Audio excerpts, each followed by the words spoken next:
Finalmente o vídeo discursiva vai sair hoje. Vamos lá, dar um apanhado geral sobre a prova discursiva, que é de extrema importância para te fazer se aprovar em um concurso de alto nível, tá?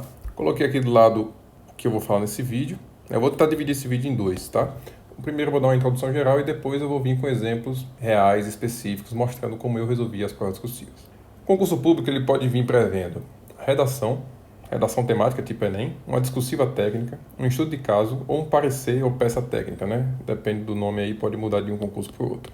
Eu vou logo dizendo que eu não gosto desse tipo de prova discursiva, que é a redação temática. Por quê? Porque ela é subjetiva, né? Infelizmente, não dá para você pegar um concurso de alto nível e decidir ele na subjetividade de um examinador. Quando a gente está falando aqui de redação temática, a nota de conteúdo, que é o que o examinador vai achar dos seus argumentos, tem um peso muito grande. Então, geralmente, por mais que a pessoa faça uma prova objetiva muito bem feita, se ela não for tão bem na prova discursiva, ela vai cair posições e provavelmente não será aprovada, tá?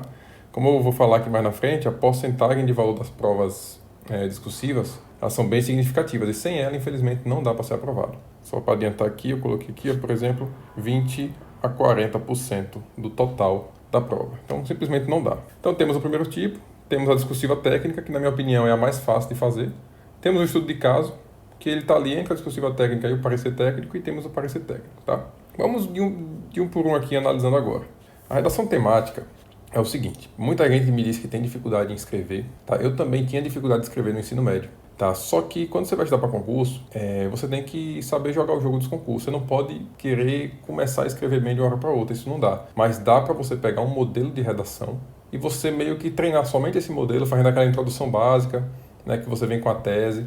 Depois você faz 2 argumentos ali que defendem sua tese e no final você conclui retomando a tese. Se você for querer complicar, for querer aprender a fazer a introdução por meio de uma questão, for querer fazer um argumento de um lado, um argumento de outro, uma conclusão com a possível solução, e você for sempre mudando o seu estilo de redação, provavelmente você vai demorar muito para começar a aprender a escrever com qualidade para conseguir uma boa nota. E eu sempre fiz o feijão com arroz nas provas, inclusive cheguei a fechar uma prova de redação, que foi do concurso... acho que foi da EMAP. Eu fiz o feijão com arroz. Introdução básica, aquela introdução padrão. 2 argumentos defendendo um lado do ponto de vista e uma conclusão retomando o tema e conseguir a nota máxima. Então, essa é a dica que eu dou, né? Não queira complicar, tá? Não queira complicar. Porque se você pegar, por exemplo, o cursinho de redação, você vai ver o professor ali ensinando vários tipos de introdução, vários tipos de argumentos, vários tipos de conclusão. Pega um modelo que você acha que mais você tem facilidade e tenta manter ele em todas as suas redações. Então, geralmente, é até 30 linhas, tem aquela estrutura básica do Enem e a nota de conteúdo, que a sua capacidade argumentativa ela vale bastante. Sua redação vai ficar sempre entre 15 e 25 linhas, mais ou menos, de preferência 20 linhas, porque quanto mais linhas você escrever, melhor será a questão da diluição dos erros, né? Os erros, a nota de erro, ela é, se não me engano, número de erros dividido pelo número de linhas. Beleza.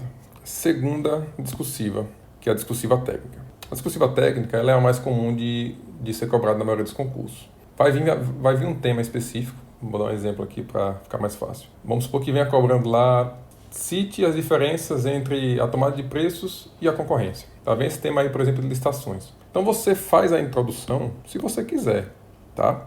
Você faz se quiser, você já pode ir respondendo a questão.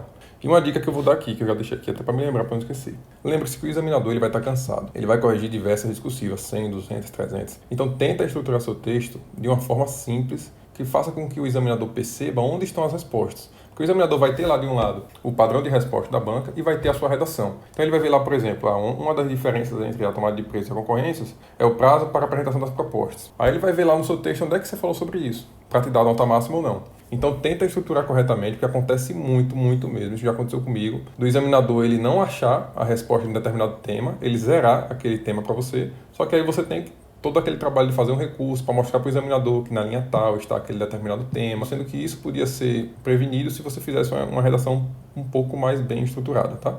Então lembre-se disso sempre que for escrever, tá? Ela pode ir até 60 linhas, mas na média ali 20, 30 linhas é o padrão, aí basta você responder ao que é cobrado. Pronto, essas duas aí tranquilo, né? Vamos agora para as mais que o pessoal tem mais dúvida. Estudo de caso. Estudo de caso é o seguinte. Eu, quando eu estudava para concurso, eu cheguei a conversar com alguns colegas que também estudavam e alguns me falaram que no estudo de caso ele não precisou fazer uma estrutura, digamos assim. Eu recomendo que seja feita a introdução e, obviamente, também seja feita a conclusão, porque no estudo de caso ele vai trazer para você um caso hipotético como se fosse real. Então, pegando, por exemplo, a última questão que eu falei, em vez de ele pedir, por exemplo, qual a diferença entre a tomada de preço e a concorrência, ele vai pedir mais ou menos assim. O município tal fez uma licitação de tomada de preços para a contratação de uma empresa para fazer uma obra no valor de 5 milhões. Um cidadão, após a apresentação das propostas, impugnou o edital. Aí, ponto. Ele conta uma história para você e, no final, e depois ele pede assim, mais ou menos. Manifeste-se a respeito da legalidade da escolha da modalidade de licitação e a respeito da impugnação do edital por parte do cidadão. Pronto. Então, você vai ter que, digamos assim, achar os erros ou não. Se for legal, você vai ter que dizer por que é legal. Se for ilegal, você vai dizer por que é ilegal. E você vai falar sobre isso. Então, eu recomendo você fazer o seguinte. A introdução você começa sempre com essa forma aqui, que é trata-se de. Então, você vai fazer trata-se de licitação realizada pelo município tal. Como eu falei, para diluir a questão dos erros, né? Quanto mais linha, até coloquei aqui embaixo, quanto mais linha, melhor, para diluir os erros. E é uma introdução que você não precisa pensar, é só você copiar com outras palavras o que está enunciado da questão. E no final, né, você vai fazer a introdução, vai fazer a sua análise técnica de cada ponto que ele pediu, de preferência um a cada parágrafo. Aí como é que você faz essa análise técnica? Para cada ponto você fala, com relação a esse ponto, isso. No tocante a esse ponto, isso. Por fim, com relação a esse ponto, isso. Então você faz uma análise técnica bem estruturada, e no final você conclui com ante o exposto. Eu usava essa estrutura aqui básica, padrão, e também consegui tirar notas excelentes em estudos de caso. Também não tem nenhum mistério. A única diferença é que, em vez de ser uma questão discursiva mais, digamos assim, fechada, ela vai ser um pouco mais aberta, com um caso hipotético real. E o parecer, por fim, o parecer. O parecer ele é o mais complexo. O parecer, ele é como se fosse um estudo de caso, porque ele traz também um caso hipotético real, certo? Só que a estrutura dele aqui não tem como escapar. Como eu falei, no estudo de caso tem gente que já falou para mim que conseguiu tirar nota excelente no estudo de caso sem fazer estrutura alguma. Já ia direto nos pontos. Já falava de um ponto, falava de outro e concluía. Né? Mas no parecer técnico, geralmente, eu pelo menos, ninguém nunca me disse isso, eu também sempre segui uma estrutura. Tem que ter a estrutura de parecer de peça, tá?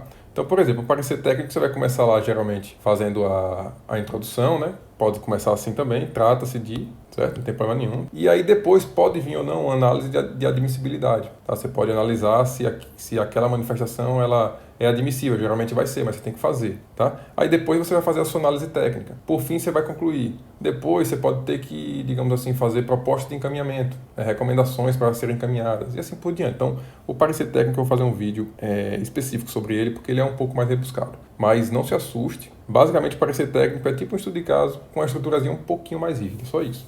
Beleza? Continuando aqui. Como eu coloquei aqui, já falei, né? Quanto mais linhas, melhor. Tá? E aqui eu coloco alguma dica. Eu sempre aumentava a minha letra na redação. Lógico que não vai exagerar, né? Obviamente. Mas aumentava a letra exatamente para diluir os erros, né? É natural a gente ter pelo menos um ou dois erros na redação, né? Muito difícil a gente não errar. Então era bom diluir esse erro aí. Como eu coloquei aqui, já falei no começo, né? Concurso de alto nível sem discursiva igual a reprovação. Não dá, simplesmente não dá. Né? Pode acontecer de um concurso de alto nível vir cobrando uma redação temática, como foi o caso do Tribunal de Contas do Estado de Pernambuco. Né? Foi uma surpresa para muita gente, porque, como eu falei, você decide a nota do concurso, né, com base numa discursiva subjetiva. É isso. Faltou responder essa pergunta aqui. Quando começar a estudar para discursiva? Isso aqui é uma pergunta clássica, muita gente me faz essa pergunta e eu já fui penalizado por deixar para estudar depois. No concurso da ANAC que eu fiz, o concurso da ANAC ele foi para engenheiro aeroportuário. Eu nunca tinha estudado absolutamente nenhuma disciplina do edital, eu tive que pegar do zero e começar a estudar. Tive pouco tempo e pensei assim, bem, eu já assisti alguns vídeos no YouTube e o pessoal geralmente fala o seguinte, só começa a estudar para discursiva quando você já tiver com um certo nível de confiança na prova objetiva, porque senão você vai estar perdendo tempo e tal. E eu meio que acreditei nessa crença que alguns falavam. Fui fazer a prova da ANAC, acabei ficando em quinto na prova objetiva, eram 10 vagas, e eu não tinha estudado para a prova discursiva. Para minha sorte, a prova objetiva e a prova discursiva foram em dias diferentes, então eu tive aí um espaço de uns 20 dias para estudar para a prova discursiva, só que não deu tempo. Era um assunto muito específico de engenharia aeroportuária. Eu lembro que a prova discursiva foi sobre plano diretor aeroportuário e sobre as diretrizes de aprimoramento dos aeroportos. Eu ainda consegui fazer uma boa redação, tirando uma nota boa, acho que 70% mais ou menos. Só que eu perdi acho que umas 15 posições, fui para 25º, 24º e acabei ficando fora das vagas. Tá? Então, eu deixo aqui essa lição. Estudar para a prova discursiva é desde sempre. Né? Desde o começo dos seus estudos, se esse foi seu objetivo, se o objetivo for um concurso de alto nível, você tem que estar estudando para a prova discursiva. Vai ter um vídeo mais para frente que eu vou falar sobre a diferença de estudar para a prova objetiva e estudar para a prova discursiva, falando como é que eu estudava para a prova discursiva, certo? E também, mais para frente, eu vou fazer vídeos específicos trazendo, né, exemplos de cada um desses aqui e como eu resolvi. Espero que tenham gostado. Se qualquer dúvida aí, deixa aqui embaixo, ou qualquer ideia de conteúdo que eu gravo, viu? Valeu!